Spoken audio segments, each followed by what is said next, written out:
Thank you. In consideration for the time for the presenters, I've decided we're going to hold all public comment until the end. Just keep your questions in mind, and after this presentation, feel free to come up and make your public comments. Now we're going to move on to tab 4, which is Tech River.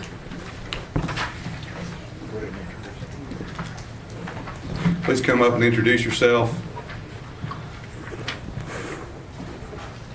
Good morning, my name is Travis Bond. I am with Life-Dash Inc. and Continuum Labs.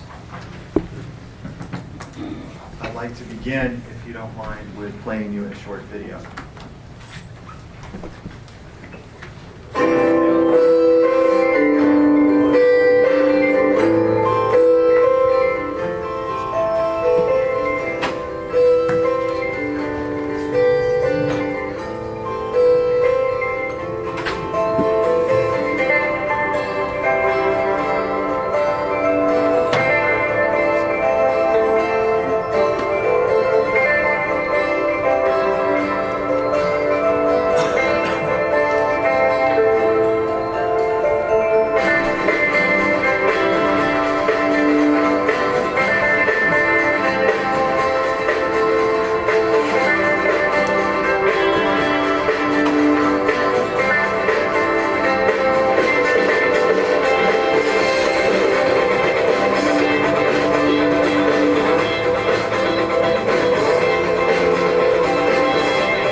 Thank you very much for your time. In 2011, we come to you, propose a partnership to bring and create a technology sector in Hardin County. We did that through the creation and plan to build a healthcare product on a platform that was secure and with social by nature. We have done that. That product is known as Blue Water. It has been completed and it was officially launched this week to the public. The other part of the partnership was to take an honest look at how we could bring and create a thriving technology sector within Hardin County. At first, we approached it as pretty much anyone would. You look at property, you look at plans, you look at location, you look at various sorts of things in terms of connectivity to the internet and power sources and whether there's redundancies and so forth. And we took that approach and we agreed that the Preco building was a good spot. We agreed that we could turn it into multi-tenancy, that it all was looking and felt great. But then we had a lunch one day with a certain resident from Hardee County. And what we really recognized was that if we build a product, we can commit to have people service it from here. We can have, if there are customer service, other types of jobs can come here. That doesn't truly create the depth of a sustainable technology sector. What does is the whole software development cycle, from the design process to then coming up with actual screens for GUI, for creating architecture underneath, for bringing it alive, for testing it, seeing where it breaks, taking it out in sales and marketing, and then continue the next iterations of it.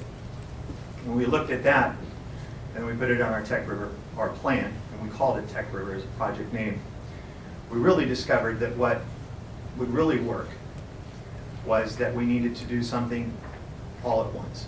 And that was, we needed to mentor. We needed to have a project that these people could immediately work on. And we needed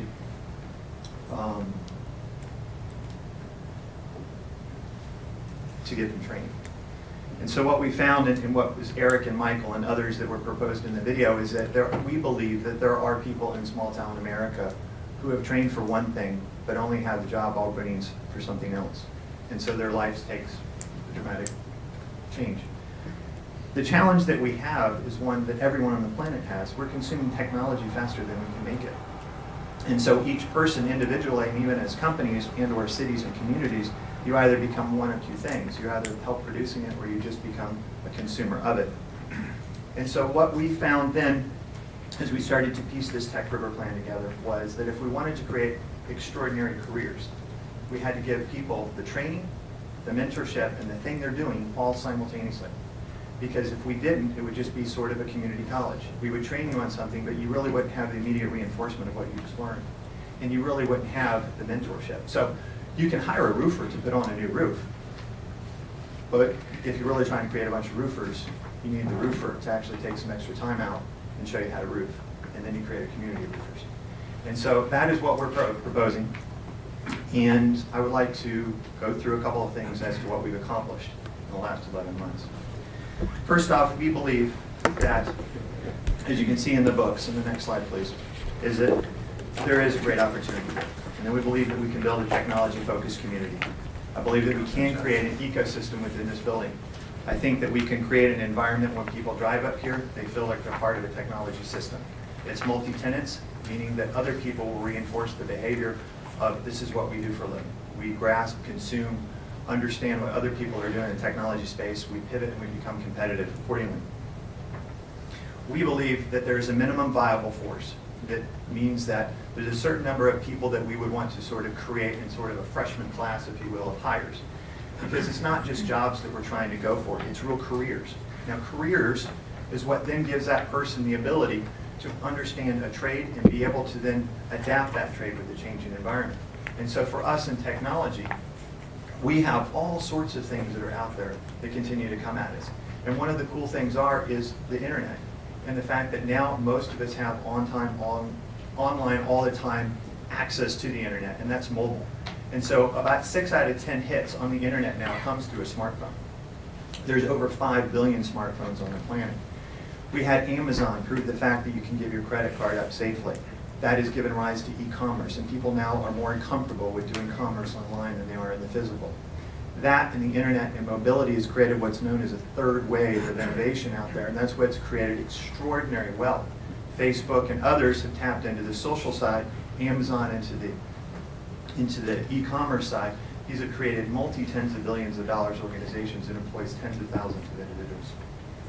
So in terms of our solution, this is what we are saying based upon what we were tasked to do, to come up with a plan, is that we believe that you should renovate and move into the Tech River building known as Preco. You should immediately hire or be hired 24 career-minded individuals. that 3 of them would run the facility and the branding known as Tech River, and an anchor tenant would come in and create another 21. We would begin to develop these careers in 8 interlocking departments that create the whole software development cycle. And those are design, development, QA, IT, business development, HR, marketing, and administration. We believe that you need to give them immediate projects to work on. And at Continuum, from our point of view, we are working on 3 projects right now. One is known as CareSync. That is a healthcare solution for patients and their families. And it uses technology and nomenclature and the standards that physicians can understand and read so that you are able to talk to the physician using their technology, but you input your own words. We also have something called Dossier, which runs the identity management. I think that there's no one in this room that would like nothing more than to hit a building and know what the government knows about you, know what LexisNexis and credit reporting agencies say about you, some things that you only see third hand from your banker when you applied for a loan or something, what your FICO score and what's your credit report. That's only just one chunk of that data that's out there that people then, when they want to know about you, you have to know exists and defend, and in many cases it's wrong and out of date and doesn't really represent you. But when you look at our identity in an internet-based world, we are digital citizens of it. Most of you are citizens of Hardee County, but when you log onto the internet, you are a citizen of planet Earth on the internet. And so you are looked at by other systems under whether you have a passport to enter there. I think the simplest way to think about that is how many times have you entered a new site that says, do you want to log on using Facebook? The other system that we want to create is Scoutware. There's 4 million scouts in the US and their families. And having 4 boys and knowing what it's like to go through ranks, merit badges, and all these things, it's a sort of an accounting nightmare in trying to get all these things signed off and so forth. And so we feel that that is another product that we would build here, that we've already designed most of it. We just now need to go through the formal steps. We believe that also the next step would be enlist the investment opportunities or citizens of Hardee County that want to participate in ways that they feel a part of something. They're sharing into it. And we'll talk about that later. And then lastly, we believe that it needs to be the foundation for an incubator program. What that means in the technology space is that those people that are making billions of dollars now, that are behind the VC firms, what they're really doing is they're giving $10,000 to $20,000 to 2 kids a pizza box and gives them 3 months to try an idea on. That incubator, and then 8 out of 10 probably don't succeed, but the 2 that do pay for the next 100. So the incubator programs that exist right now are like 50 of them, and they're in every major city, and all you have to do is Google it. The interesting thing is that there's about 200 to 300 applicants for every seat that there is. People don't care about where the technology exists anymore. They care about having mentors and the opportunity to build things to then try it out. So from a branding standpoint and what we believe in terms of creating careers, we have Tech River Park, which is the building, which then takes on kind of like Google has its Googleplex, and Microsoft has its campus. So this would be Hardee County's technology sector. So when companies that want to come to the area have a technology event, they have office space, connectivity, their employees and their leadership intermingle with other people of the same like-minded thing, and it's like creating a mall. We believe then in Tech River University, and that's the thing that actually is creating the training that is intertwined with the actual projects that they're working on. Next slide, please. Some of the achievements that we have done in concert with the things that we've looked at. The next slide, please. And one more. After we had met here, we decided we at LifeDash, which is the platform that LifeSync built its technology on, known as Blue Water. We had 2 main facilities in the data center. We were in Tampa, Florida, and we were also in Norfolk, Virginia. We immediately relocated our data center and our development operations and design operations from Norfolk to Tampa to consolidate our resources. We completed the platform and launched the alpha version of it. We then completed the API, which then allowed the Blue Water application to talk to our private social network.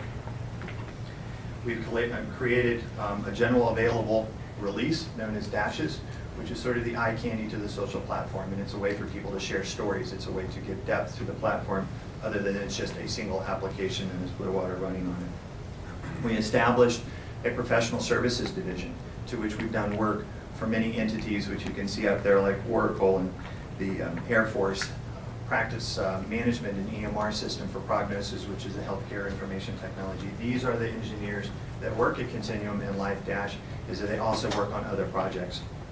And these are some of the things that they've accomplished in the 11 months and the projects they've worked on since we last gave you a report. We completed a feasibility study for a data center. We hired a company out of New Jersey to perform an independent analysis on the connectivity, the power consumption, many of the marketing information in terms of competitors and so forth, and came out with some real understanding on what it would take for a data center to survive here. We consulted at various stages within the Preco building how we would turn it into a technology park, how it would have multi-tenancy, the sort of systems that it had available to it, access to big flow, its own sort of power consumption needs and so forth, and what would happen in the event of a power outage and how that would affect operations. We also completed Blue Water launch, which I talked about earlier, and you can go see that if you want to on mybluewater.com. The next steps for Tech River that we would believe is that you establish a partnership between Tech River and Hardee County, that we staff the 3 careers at the Tech River to lead in the facilities management, the training, and the sales and leasing of the facility to attract other companies other than the anchor tenant that we're proposing, which would be Continuum Labs. Continuum Labs has a lot of depth. We are experts in healthcare and many other sectors. One of the things, next slide please. One of the things that we believe strongly in is that as a company culture, is that if you create a community of people that are focused on a goal and they enjoy that goal, then you can not just create value and get things out, but you create stability and you create jobs. Many of which, and I can't wait to introduce them, are some of the people that I brought here today to show you some of the people that have offered and want to eagerly to be mentors to the 21 careers that we're proposing from an anchor tenancy standpoint of a development shop known as Continuum Labs. And let me just quickly introduce some of them. You know myself, Travis Bond. Continuum is my 9th company. I have sold others, and I've taken them all the way to the publicly traded exit strategy, and have remained on their boards and strategic chief suite for a time that created transitions. So I've been from build it in your garage all the way up to the suites of Atlanta and New York and so forth in terms of what it takes to run a multi-billion-dollar company using technology that I built. Amy Gleason is one person, she is a person that brings over 15 years of experience in healthcare, and she's been with me for at least 8. Bill Nelson is another man.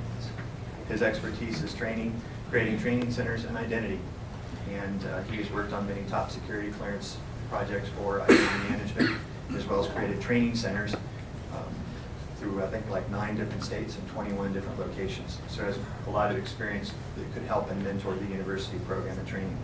Courtney is head of our marketing. She's been with me also for 8 years. When I say with me, the companies that I founded, she has been with them all. We don't have turnover. We create a place where people really love to work. Dr. Mahali's not here. He's in DC giving a talk. He's our chief medical officer. He started a few HMO companies himself and is a great guy.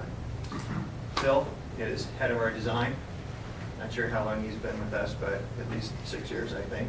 And he went through the string of transitions and acquisitions last time. Sometimes when you sell the technology, they fire the president, but they keep everybody else to keep the lights on. So thank you all for coming back after that last series of acquisitions. We have Kevin, who's over there. He has over 17 years of organizational experience and has worked on our design team as well. Vera, which has a master's degree in industrial organization, and she works on the design team and helps us out with the logistics on how we would create the careers here and how the organizational structure would be. Ravi is one of our designers. He's not here today. Banu is the head of our QA.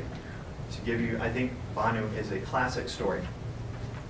And this is why I know this will work. This is not part of my speech, but it was something I was talking about in the parking lot this morning. When Banu came, she was getting married to one of our software engineers. And so she didn't really have anything to do, so we said, well, if you want to, try to break the software. And she started to break it, and break it often, and then she started to document it. So she created her own job in QA. She then followed the technology and became head of QA for the entire project, had others manage under her, and recently just achieved her MBA.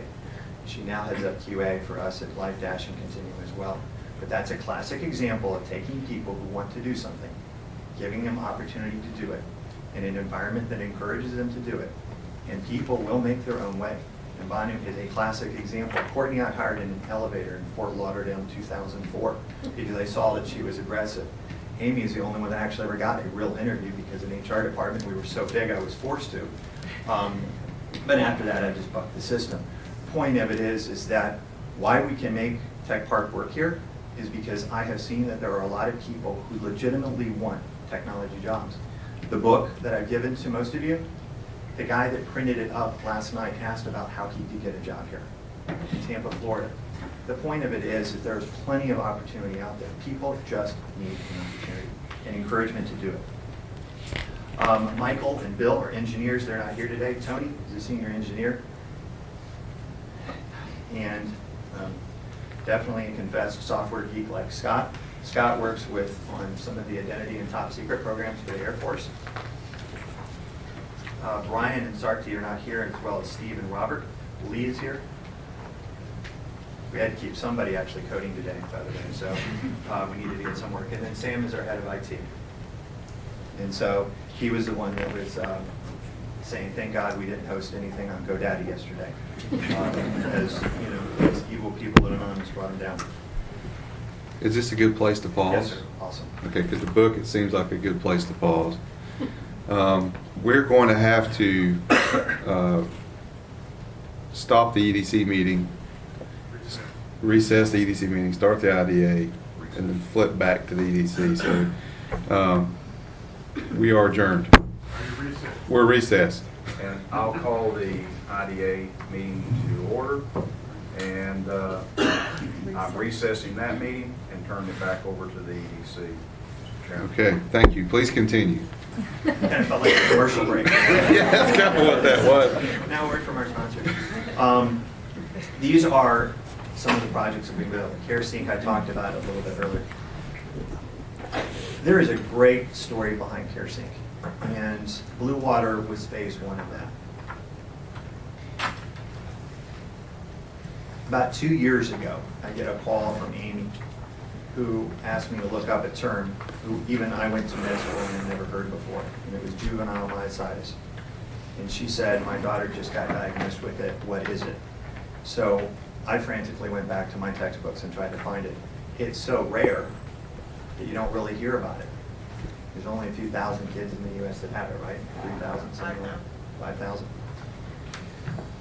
Amy is a nurse by trade. She has worked an entire adult life in creating electronic medical records. She was quickly overwhelmed with the number of specialists that treated her daughter Morgan, her admittance and discharge from Children's Hospital, the care plan, and so forth. If an Amy, who is done for physicians into the millions of patients that have used the software that she's helped create, if she can't keep track of the healthcare and the number of pills her daughter takes, who can? Who on the planet even has a remote chance of really, from a patient standpoint, taking care of chronically ill children? You just don't. The answer is no. One of the things after we sold Bond Technologies was that I did promise to everybody I would never get back into healthcare. It's painful. I don't know if there's any physicians in the room, but you get like more than 10. It's not a place you probably want to live for a long period of time. And so working in that space, there's a lot of pressure. They have pressure produced. There's a lot of stuff they need to do. Patients are kind of a rounding error. You have all these rules and sort of things, and it's hard to exist as a technology company in there. And that's kind of neat for us because it's easier to buy technology than build it many times, so that created the exit for us. But one of the things that I said is that if there's only 700,000 physicians in the United States, it's not a great economic model to create a piece of software technology that scales.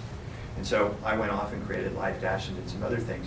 But after Amy, came to me with this, I'm like, well, if we ever really wanted to move the needle, if we ever really wanted to change healthcare with technology, you start with the $5+ billion, not the 700,000. And you take it from a patient standpoint, and you give them access and mobile handhelds and so forth. And so the doctor says, you have this, you need that, I'm going to give you this. That you use it in your terms, the software translates it back to terms they understand that you can print out reports for them and you can track what's happening on a day-to-day basis. There are companies that are now starting to realize this is a big thing, and one of this sort of movement out there is called e-patients. And so we are very happy, and we have been waiting to build this. We have been overwhelmed with building Blue Water and finishing the API and stuff, but now we've sort of checked the boxes, and we're happy to start real development on CareSync. Scoutware, as I spoke about earlier, is something that Bill is passionate about. In the identity space, you have ranks, you have merit badges, you have sign-off, you have councils, you have national, you have all these people that are really the auditors of the Boy Scouts. How that information is coordinated between parents and how you would get half the requirements for one merit badge at one location and do a couple of meetings and service hours a year and get all of those into one category, no one's done it. And so the reason that we believe no one's done it is because they don't have a secure platform to communicate between Scoutmaster, Assistant Scoutmaster, the parents, and the Scout themselves. Because nobody would do all that information on Facebook. Nobody would do it on MySpace or Google. It's just not a secure environment that you want pictures and details about where your kids are this weekend. So that is a natural overlay, a natural thing to also go on the LifeDash platform. The next one is Dossier, which I kind of spoke about. Hit a button, will tell you what everybody on planet Earth knows about you if they keep it in a database. You're able to then segregate it based upon your personas. So if I'm a banker, what do people know about me professionally as a banker? And if I'm an elder at my church, what do they know under that? And if I'm a member of the Kiwanis, then what sort of pieces of data points do I organize around that? And how do I keep those in separate buckets? Next slide, please. So we believe, we are eager. We want to legitimately and sincerely put this out there. We want people to know that wherever you're working in Hardee County, there is an opportunity and a job and a project for you to work on. And we really want you to write your name in here. The reasons that this works is because we have enough bandwidth to mentor them, to guide them, put them on projects, and ultimately create value. Because software is something that can be very productive and very profitable. Over the next several slides, if we can just go through them, these are draft forms of the job descriptions. These have been well thought out. These are designed and laid out as the interlocking pieces of creating an entire software company down here. So we have things like business specialist, customer service representative, design analyst, developer, facilities manager for the park, human resources manager, and IT manager, office administrator, QA, and a training director at EAM.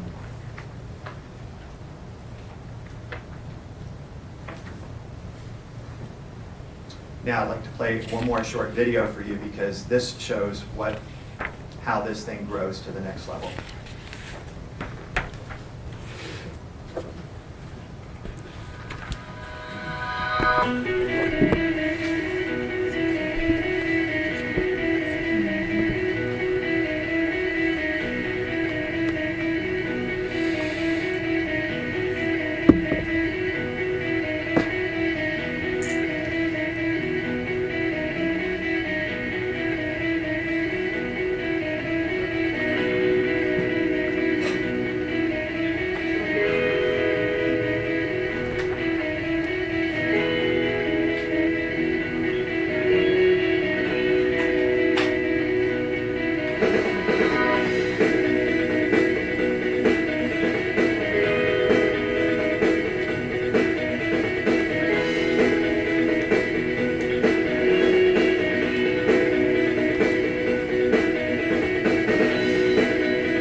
one of the things I've said before, not to you all, but is that action begets action.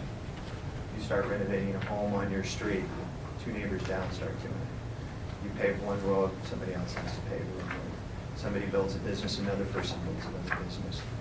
When people start to get to live with the things which they help create, they support it, that creates energy, that creates a draw to people. There are many people that want to do stuff, but they don't have the access to do it. This video was really to say, I already have a job, but I have an idea. And I have to keep the lights on and support my family. But maybe Continuum Labs or somebody else will help me build it that's in the tech park. And then I can be a part of it. I can come in on Wednesdays, I can come in at nights and be a part of it. That stuff happens all the time. One of the gentlemen that walked up here talked about how he's in private equity. There are plenty of people who recognize that real businesses and real ideas and real energy come together. If they have access to funding, they can achieve success. And so incubator programs are awesome in that the bar is low, but we can bring people in from other places. I sit on boards at Florida International University, University of South Florida, College of Entrepreneurism, and USF College of Medicine. Each of those people have ideas. Give them an opportunity to have a few $1,000s, let them make them move here for 3 months. Work with other teams. Other individuals come here, they apply for some funding. And it's not funding from the IDA. It's a funding from the community, from other people who say, if you have a great idea, go try it out. If you fail, it wasn't a lot of money, but if you succeed, it could be the next $100 million company. For example, there is an app that many of you may have on your phone called Draw Something. That simple, basically Pictionary with friends, just sold for $180 million. The value out there when the rest of the world can use what you make or do becomes staggering multipliers. And it gives people an envision. It gives them the sort of the opportunity that, wow, I could really achieve something if I had a great idea. I just don't know how to execute on it. Having a technology park and incubator program unlocks those ideas. All the major VCs in the world right now have incubator programs that they fund, because that's a primary way of just taking an idea. Forget the pitch, forget all that. Just have a decent idea, make it through some requirements. Here's 10 grand, spend 3 months working on it. One of the things that we propose as part of the solution, and I'm almost at the end of my presentation, is that we believe in order for this to work, that we want the entire community to get involved. Some people don't like technology, but some people recognize their kids do. And so they may want to be investors, they want to maybe participate. And so we are reserving 1 million shares of stock of Continuum as well as Tech River back to the community here to be purchased by residents. Other companies that have gone on to be publicly giants started off in small towns and had the opportunity for their local residents to invest. And so this incubator program that we would be thinking about has 2 stages. One is it may be funded from Continuum, it may be funded just from operations at Tech Park. But once they want to take it to the next level, they might need 100,000. Well, let's create something called Heartland. Let's create something, an entity here that's a board similar to this, where people say, we've spent here 3 months, we've lived here, this is our app, we've gotten this much traction. If you want to fund it some more, then you can have 10% of our company and we're going to go try it. And so it gives sort of a 2-stage operational approach which mimics all other incubators on the planet. So what we believe, in short, is the power of people coming together with an opportunity of technology can create the opportunities not just for awesome careers, but awesome lives. Thank you. Thank you. Who's working a lot? Oh, yes. Yeah, well, I know they want, yeah.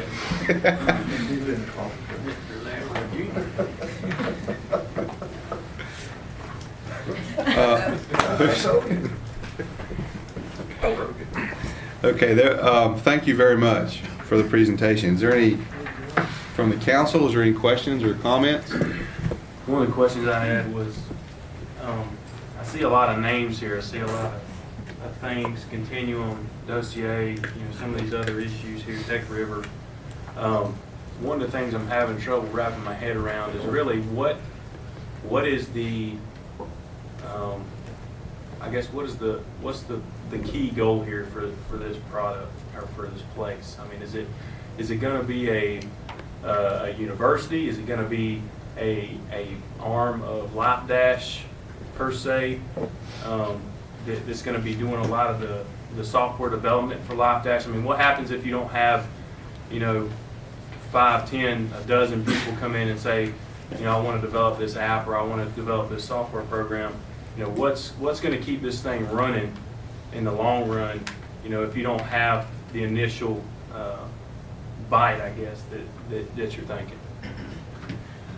2 words: professional services. To be candid, one of the things that we already do at Continuum is we have plans. And so we listed them out, many of them, not all of them. But we have our developers will work on the average of 50 hours a week, that work 20 on one project, 10 on the other, 10 and somewhere in between. So they don't just work on one project all the time. Many of them will be farmed out, for lack of a better word, to work on another project which generates revenue. Working on the 3 applications we spoke about will have buy now buttons. That creates revenue. So we want sustainability. But from a position of LifeDash and Continuum, if I have engineers and an agile team here that is trained and can do awesome work, there is so much demand for it out there that I can't even begin to really even quantify. But I'll give you a personal example. 10 weeks ago, I threw down sort of a challenge, I guess, Amy, I'm not sure what the word to use, but we wanted to get dashes out and launch it at the RNC. And so after some gnashing of teeth and we looked at the calendars, I said we have 10 weeks to build it and get it out. And this was, it's on your iPhone if you want to go to it, it's LifeDash, and it's on the web. And it's a way that you can share experiences insecurely on the platform. We have some mobile development on staff internally, but we needed extra. We started calling around. You cannot find mobile developers. And many of them have to, if you want to be put to the front of the line, it's a $200,000 commitment in the contract to develop. Software is expensive to do. If I can take people here and train them, we can market them. This is a community that doesn't flux. You see, I've had the advantage to be surrounded by a lot of great people for which there's not turnover.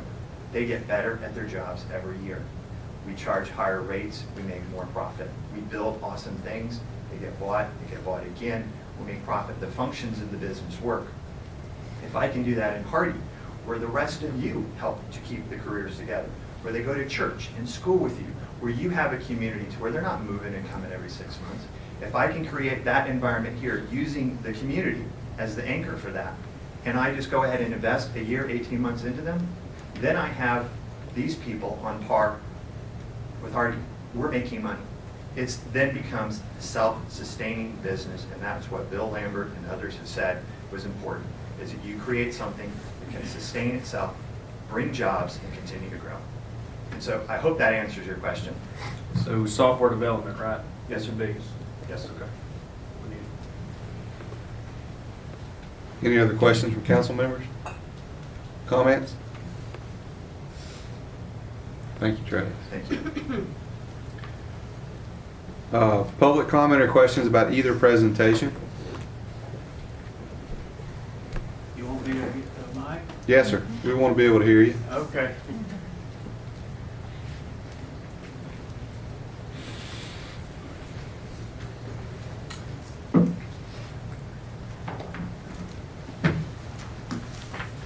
First of all, I would like to read something I found in the minutes from the other meeting where Minor Bryant, he said, Commissioner Bryant wanted to comment to the IDA that we should be frugal with IDA Mosaic money and make sure it was being used on important projects and not just on any project that comes along. We will not have these unique streams forever, EDA and Mosaic money. And he would like to see them spent wisely. W-I-S-E-L-Y. So our children and grandchildren can have a great future in Hardy County. Just because we have it doesn't mean we need to spend it. I haven't heard that much common sense from this county officials, I don't think ever. But now, we need to put it in practice. You cannot come here for 2 hours once a month and get a clue as to what's going on here. You are going way too fast. It takes a little bit of study and what have you to find out what is going on and what about these companies. And for instance, this man in the blue shirt asked about how would they be able to continue if things didn't go just exactly right. I may be wrong, but the way I read that agreement, the IDA has the obligation to fulfill the agreement by continuing to give benefits and support this to keep it going.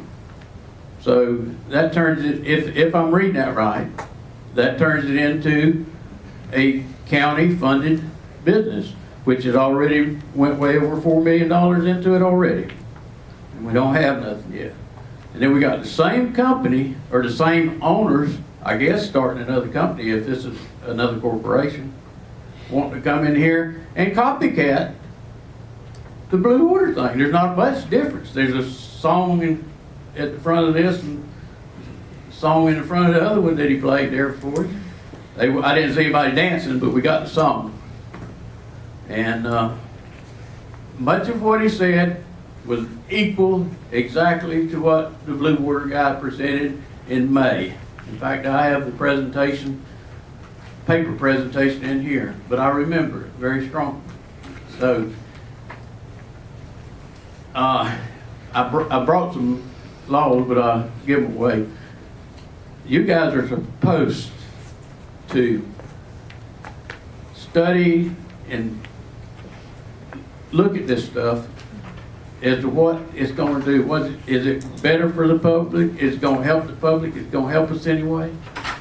And we can't help, we don't need help in 3 years if this thing goes to their plan. It'd be real nice if that worked. But this is just a venture capital. These guys need to be out in Silicon Valley.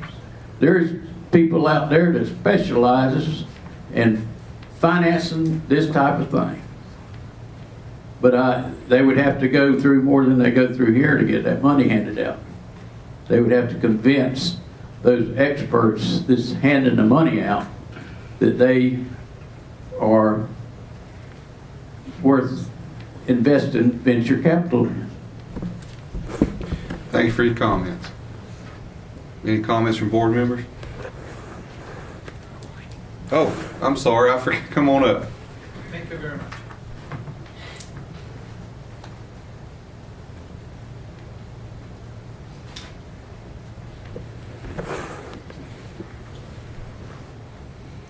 My name is Horst Bejumka, 652 County Road, 665.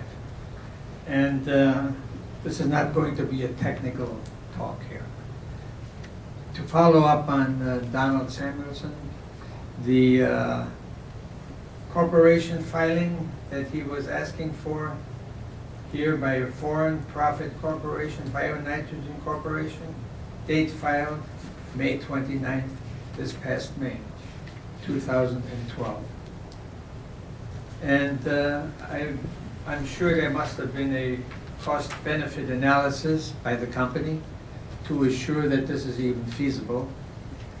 And then my final question is, I'm looking at their website, and I'm looking inaugural plant in Lubbock, Texas, same scenario. Hardy County, first plant ever built, and second plant, fertilizer plant in Levelland Industrial Park, Levelland, Texas. And I think it would be nice to get a presentation from the gentleman that was here, that spoke first, to bring us up to par on what status those other plants are at. Here is a AG Professional, Bio-Nitrogen secures property for urea plant in Lubbock, Texas. So would be nice to get information on what their past record for the last year and a half has accomplished. Thank you. Horst, I'll just make one comment. They're not denying that they're not a new company. Oh, I was asking them. Well, they're not on trial here. Oh, thank you. Okay. Any other comment? Yes, sir.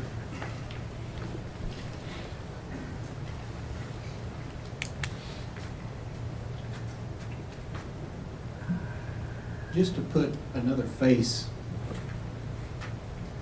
to this other than Michael, I know a lot of the terms that Travis used, engineer, all these are a little foreign when it comes to software development. My experience, unless you've involved in software development life cycle, you get a little confused. It's more like you think you're building a house.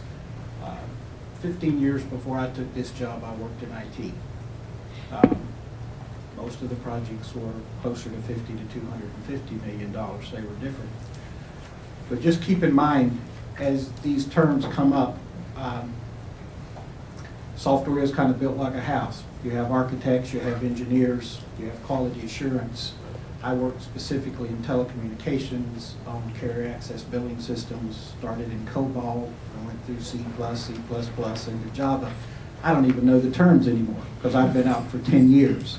I worked as a contract service. Always, well, I worked for GTE and GT Data Services as an employee, in and out from user testing to system testing. Primarily my job was writing user requirements. So I worked for GTE, GTE Data Services, PageMark in Dallas, Quest in Denver. Specialized specifically. Most everyone in this county, when I say I work for IT, they want to know how to fix their computer. I don't know anything about fixing a computer. You know, to me, in the mainframe, the computer was just an entrance into a mainframe. IT is so broad. There's so many ways to work. I worked 2 years from Sebring to Dallas telecommuting. I'd go out there once every quarter. Obviously, there was nothing in Hardee County. When I got ready to leave Denver, I was going to transfer to a company on conversions of systems and billing systems in Tampa because there's nothing in Hardee County in this respect. So you may not think it's as great unless you're familiar, but all companies that are successful deploy some sort of software development life cycle. They can be very defined in certain companies. Unfortunately, working in telecommunications, every time the CEO changed, so did the software development life cycle. But they go through certain phases. What Travis said really doesn't even begin to inform you of the opportunities that you can have through telecommuting or working on site. And most of the individuals that I worked with quite often were foreign. I think when I worked in Denver, the guy sitting next to me was from Austria. The guy next to him was from North Africa. The guy next to him was from Sri Lanka. It'd be nice to see, and well, and in Dallas, most everybody I worked with was from Pakistan and India. I think this is great. If you don't understand it, it may not seem so great. There's no guarantees, but many of the coders that I worked with started applications. I don't remember what they were. Of course, coders tend to work from the seat of their pants when they step away without going through the whole design process. But you can't really begin to fathom the number of opportunities that can come with this. Thank you. Additional comments? Go ahead. Just sitting back, listening to some of the comments today and looking around the room, and I'm probably the only EDC member that was part of the old EDC that's still on this board, and remembering the days when we didn't have any money, and we just hoped that one project would come along that we could invest in or partner with. We really didn't have any money to do anything with. You know, and I look and I understand Commissioner, the comment was made about Commissioner Minor Bryant's comments about spending the money wisely.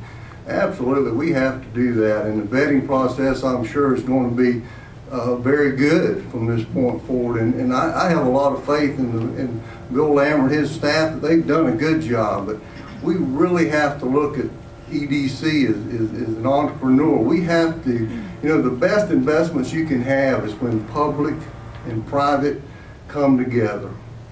If you just take your money as public and build something, you're just building bigger government. We all know that doesn't work real well. We want to encourage public and private money to come together as entrepreneurs. And we're going to take some calculated risks. I'm an entrepreneur myself, and I've made some money in my life, and I've invested in some things that didn't do so well. And I'm sure if this EDC goes long enough, we'll invest in some things that don't always turn out as planned. But we can't just sit here and not invest. We have to do something. Or we can put the money in the local banks and get less than 1% on it and not create 0 jobs. That was nothing against you, Lori or Rick. But we have to take that money and look at the multiplier effect if we do that and we do have success. We've been charged to create jobs, and we so many times we're missing that. We're supposed to take that money and create jobs. We keep forgetting that along the way. But that's what we've been charged to do. And I think we're doing a good job of it. We've all got a little nervousness about all of these companies. I guarantee you, Bill Lambert has nervousness inside that they're going to succeed or fail. And those folks that are putting their money in this thing, I guarantee you they're nervous too. We all want to do something. We're doing the best we can, and we're just trying to make good decisions and giving it the best chance to succeed that we can. And hopefully we're going to change Hardy County. We're going to create some jobs here, because we haven't created a whole lot in the last few years, and we've got to start doing something. And I just, Mr. Kirkland, you have a comment on everything that we say. And I understand that you're skeptical about everything that's presented here. I think I'll fall out of my chair if we ever present a company that you actually like. But I'm not trying to pick on you, sir. I understand you want the money spent wisely as well. But at some point, we have to trust the folks up here that they're doing a good job, and they sincerely want the best for this county. I don't understand why people don't really believe that. I know Bill Lambert's heart. It's not about Bill Lambert or putting money in his pocket. It's about creating jobs. And the other folks here, I really believe, feel the same way. We all want to do the best for Hardy County. We want to bring those young folks back that we saw on the presentation. We want them to be able to come back and work. I think that's probably enough, Joe. But anyway, I'm venting a little bit here. But, let me make 2 comments. Mr. Kirkland, there's really 2 income streams that we have that come into Hardy County. The first one was a redistribution of the severance tax money that occurred in 2004, and it comes to the EDA. And the Florida legislature did not see that money should go to the stewardship of the Board of County Commissioners.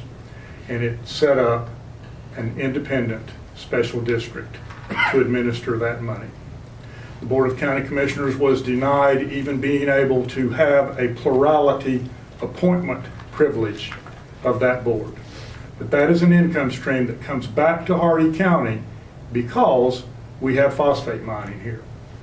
Don't forget that. The second is the Mosaic Agreement. Everyone has their own idea about how the Mosaic Agreement came about. I think it's important for you to understand that they have provided this money because they have to satisfy the economic development element of the comprehensive plan. Not the road building element, not the fire tax element, not the garbage tax element, not reduction of taxes or improving the social status of people in the community. It is about economic development. It is not necessarily about economic recruitment. I don't necessarily feel like it's right for us to go to another county and waive money and buy a business to come from another county or even another state for that matter, because we really haven't done anything to change the strength of our American economy. You need to remember that when you think about this money. We are trying to create new aspects of this economy to replace economies lost in the post-mining scenario. It is not an easy task. And we will have successes and we will have failures. And if you'll just continue to spend time to understand it, I'm sure one day you'll get it. I don't expect us to ever agree, and I appreciate your emails. Thank you. Can I have a little bit? Any, Can I address what these two guys said? yes, sir. Just, can you keep it short, 2 minutes? Sure.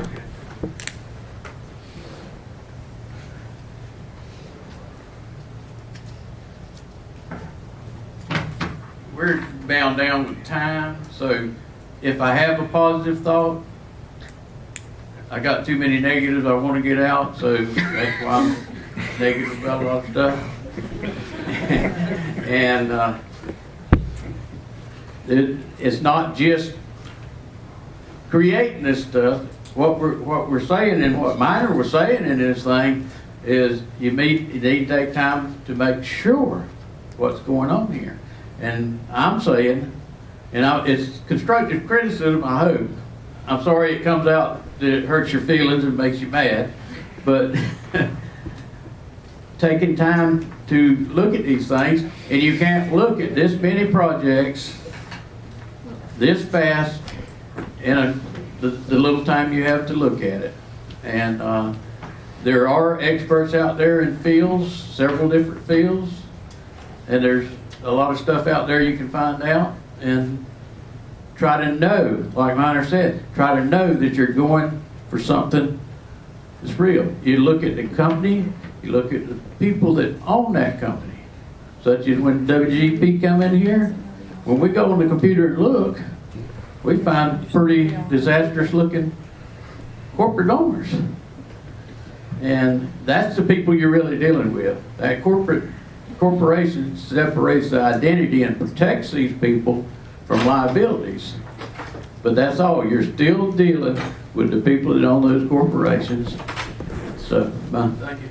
Thank you. Commissioner Bryant?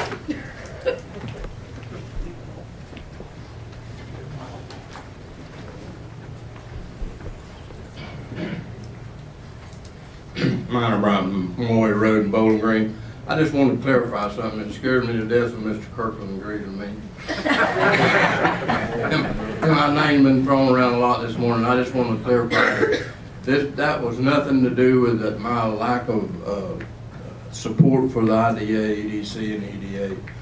I've probably been one of the greatest supporters of this. I was on the board when we gave the first $50,000 to the IDA. And I support it, and I appreciate what all y'all do, and that had nothing, what I said had nothing to do with my lack of support for the IDA, EDC, EDA. Thank you. Thank you, sir. Okay, any other comments? You know, I think what we can do here in moving forward with what LaVon said, I think we can, we on, hello, Maybelline. You can almost revert to the analogy of a batter at a baseball game. He's going to step up the plate, and sometimes he's going to hit a home run, and sometimes he's going to strike out, sometimes he's going to hit a single. And if at the end of his season of playing, he's good about that 30% of the time, he's in the Hall of Fame. Now, we're going to do things that we check into that may be over our head, maybe not be over our head, that has the ability, probably, possibly, to help Hardee County. And we're gonna make some mistakes. We're gonna do some things that don't work. And if we hit a home run every third or fourth or 10th time we step up to the plate, we are the Mac Daddies. Now, we live here.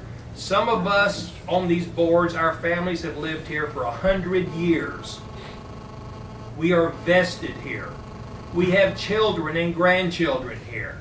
And if we continue on this path of working in the orange grove, nothing against orange groves, I've owned some in my life, working in the orange grove or mowing yards, we're not going to ever amount to anything here. And our kids will never come back here to work unless it's in a family business that's working in the orange groves or mowing yards. Remember, 30% of the time, you're in the Hall of Fame. Thank you. I think Mr. Rouse wanted to speak.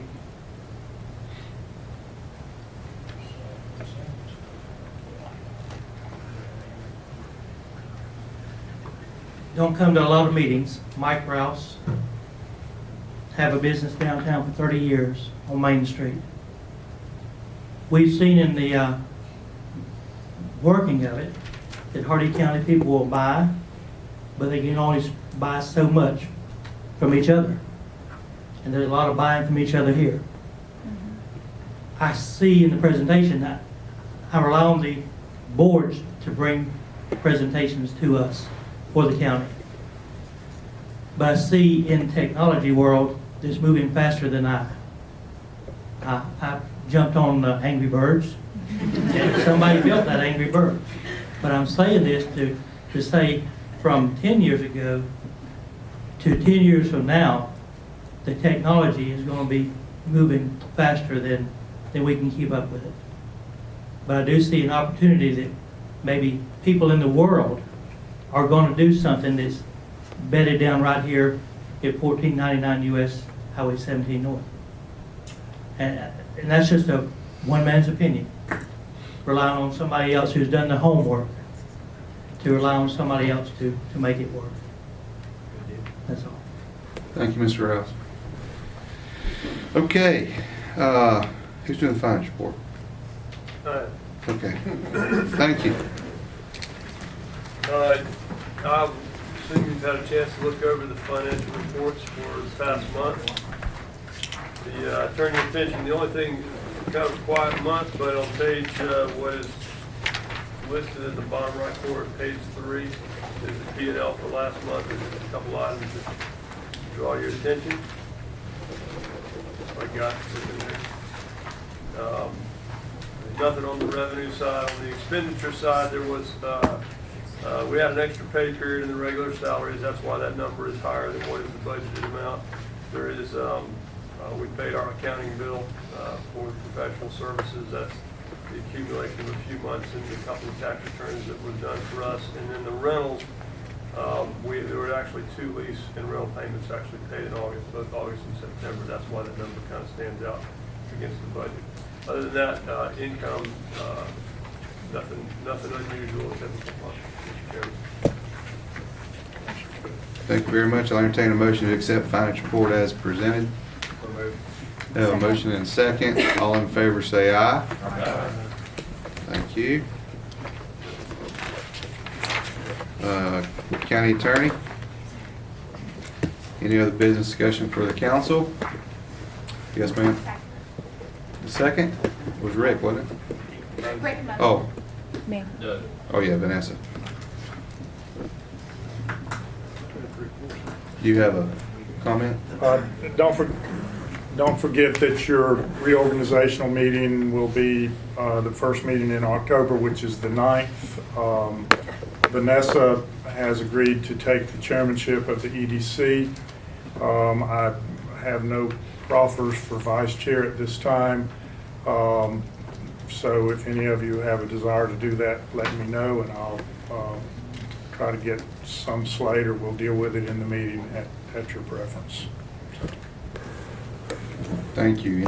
Is there any other comments from council members? Okay, thank you. We are adjourned. I want to clarify something positive. I want to thank you, bless you, for the video. Now, where will we be able to get copies on the line with the? Thank you. Hey, you want to take a quick break or? 5 minutes in the IDA.